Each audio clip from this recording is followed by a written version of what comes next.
Today, I'm standing here at the College of Science and Mathematics, where people go here to study on the secrets of the universe or numbers. But we all know, everyone here in this college is fucking nerds. It's more than just numbers on a page. For some, it's a world of logic, clarity, and endless possibilities.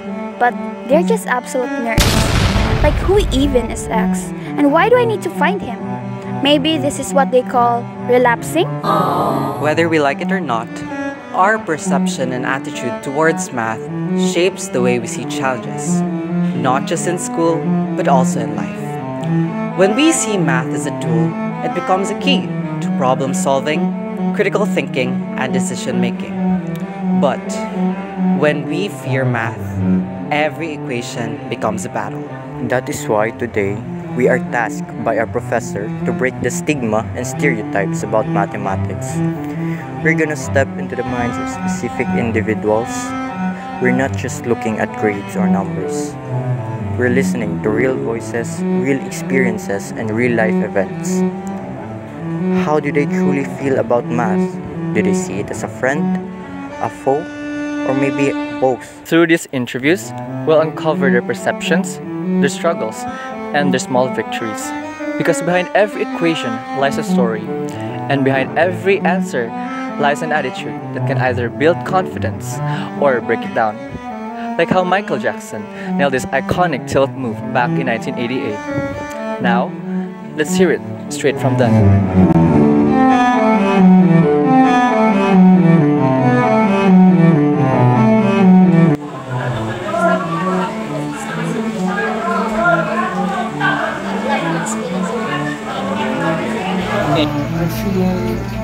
I'm not really fond with mathematics, so I guess neutral.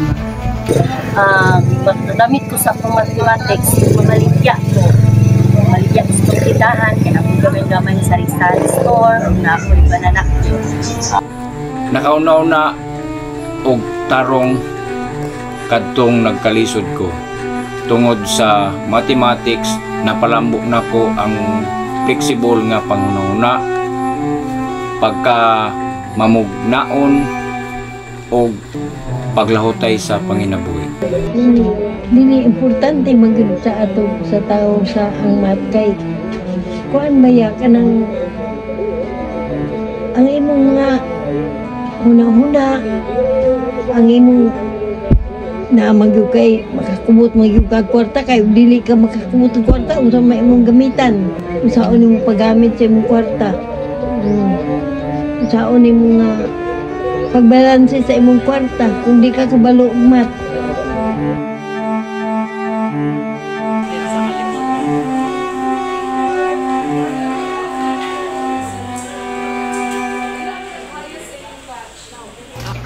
Again, like you said, dili ko fun sa mathematics, so I'm not really sure how it changes my perspective.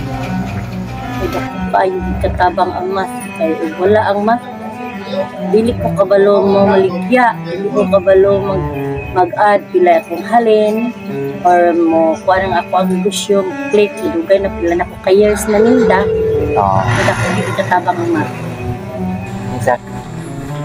Tungod sa math, nausab ang paglantaw nako sa kalibutan kay nakat-on ko sa pagkwinta sa mga galastuon o palaliton sa panimalay. Hayag imong pananaw. Ano kay math, no? Oo. Kay wala ka, di ka kabalo og math. Muna ingog kuan kanina ang wala kay paminsar ba? Wala kay paminsar na kani di ay mo di ni maglantaw lang ka ng mga baligya di ka kabalo og pilay presyo. Maglantaw ka ng mga baligya din di ka kakuan ka di ka kabalo mo kwenta sa mong kwarta. Oo, tama.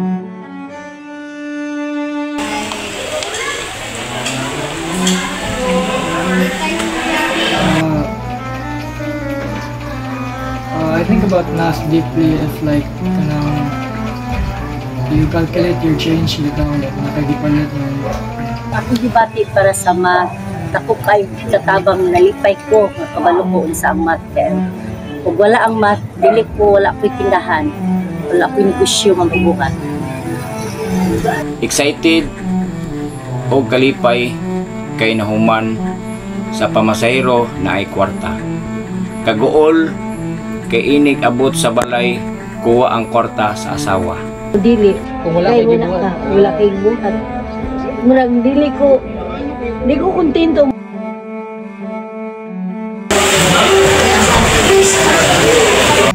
Learning basic math is like essential na siya.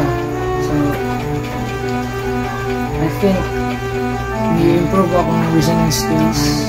Ako kami katabang ang math kay wala ang math di ko maingon ani karon ang mga anak ni mga human. Ako kay katabang kay kabalo man ko mo plus minus o multiply. Ang pagkat-on o pagkabalo sa math pinaagi kini sa pagtudlo sa imuhang hunahuna, pagbantay sa lohikal o pahimantuod sa mga sayop. Oh. Dako kayo kuan, katabang ang man. Dako kayo katabang sa mga huna-huna sa tao.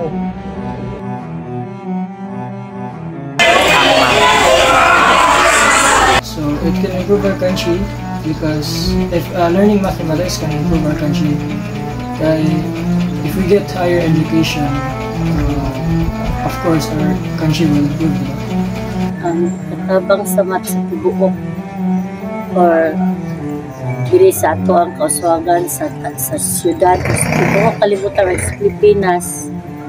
Ang katabang sa math nga unta ang katawhan kabalo maghuna-una unsaon nga ang ilang pamilyo mamayo dili sa mapalabig pagdagdagan o dili maglisod ang pamilya or usa mabitaw ning atong kalibutan o ang Pilipinas daghang looy daghang gitabangan sa gobyerno kay Akong tubag, ang math usa ka sukuran sa ekonomiya sa Pilipinas.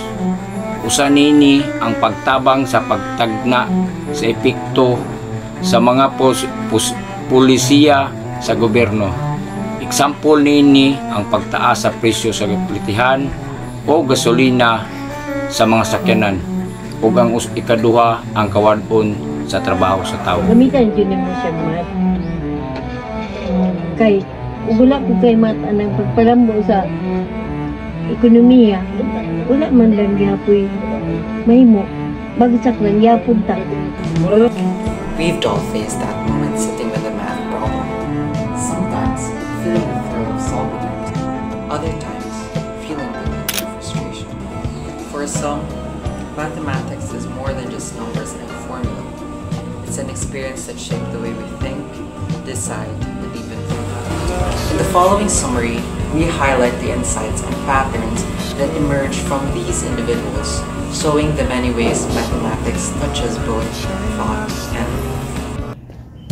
For our interviewees, they have mostly a general appreciation towards mathematics, with leaning positively, well, with some of them not being fond of it, but almost everyone recognizes the importance of math with its reasoning skills and its logical skills.